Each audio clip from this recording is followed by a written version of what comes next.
राहुल गांधी साहब आ जाते हैं, मंच से सारा कुछ कहते हैं, लेकिन जो सबसे बड़ी भिन्नता दिखाई देती है, मोदी, पीएम मोदी जब आते हैं तो भ्रष्टाचार पर वार, भ्रष्टाचार पर प्रहार की बातें होती है।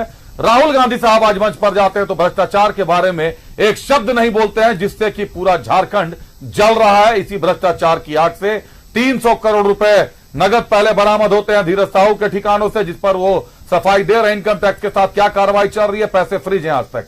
अब आलमगीर आलम कांग्रेस के कद्दावर नेता है, सीएलपी हैं, उनके ओएसडी संजीव लाल अरेस्ट हो गए हैं, गिरफ्तार हो गए हैं। उनके पीएस हैं छोटू, उनकी तलाश हो रही है, ईडी के रडार पर है। एक नौकर है जहांगीर खान जो ओएसडी का नौकर है, उसके घर से 30 से 35 करोड़ रुपए बरामद हो गई है। ईडी की छापामारी 48 घंटे से चल रही है। क्या इसीलिए भ्रष्टाचार पर खामोश रह गए राहुल?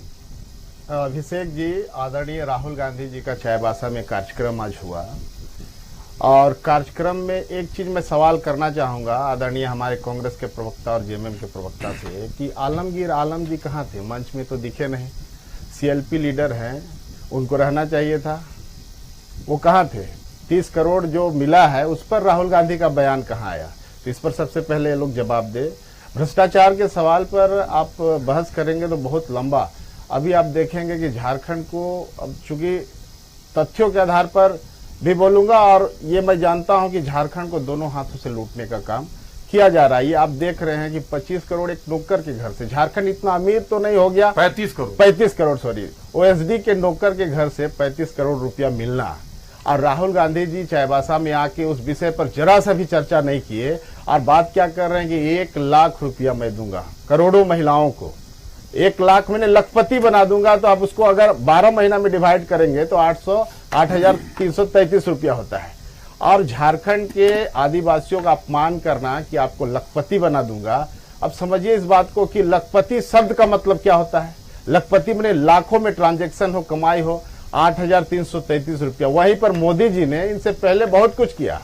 मोदी जी ने 25 करोड़ जो एक्सट्रीम पॉवर्टी लाइन के नीचे लोग थे, 25 करोड़ लोगों को ऊपर लाने का काम किया।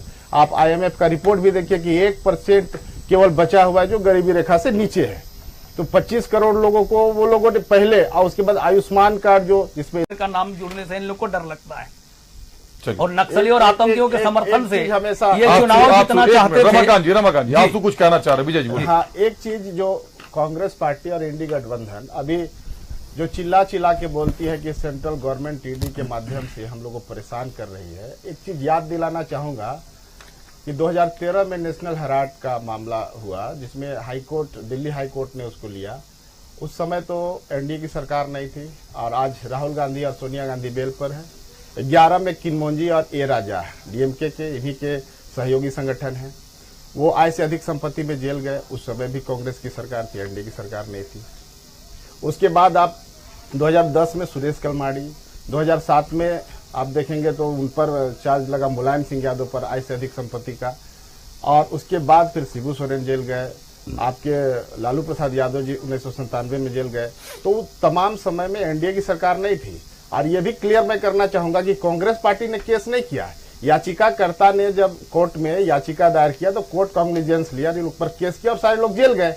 तो ईडी स्वतंत्र एजेंसी है। इस पर बार बार ये लोग जो चिल्लाता है, मैंने चोर मचाए शोर वाला हालत झारखंड प्रदेश में हो गया है और 14 लोकसभा सीट में इनका सुपड़ा साफ है। अभी आप देखेंगे कि हजारीबाग संसदीय क्षेत्र में मनीष जायसवाल जी चुनाव लड़ रहे हैं।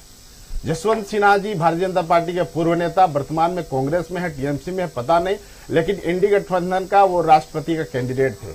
और इतना गरिमामय पद के कैंडिडेट होने के बाद जसवंत सिन्हा अभी मनीष जायसवाल के खिलाफ फेसबुक पोस्ट कर रहे हैं, आपका ट्विटर में कर रहे हैं, आपका व्हाट्सएप में कर रहे हैं। ये कैरेक्टर हो गया है कांग्रेस पार्टी का कि राष्ट्रपति पद का उम्मीदवार जो चुनाव लड़ा, वो आदमी एक सांसद प्रत्याशी के ऊपर अपने सरकार में वित्त मंत्री थे जसवंत सिन्हा, पर्सनल फेसबुक में उनको समझाना चाहिए जसवंत सिन्हा जी को फेसबुक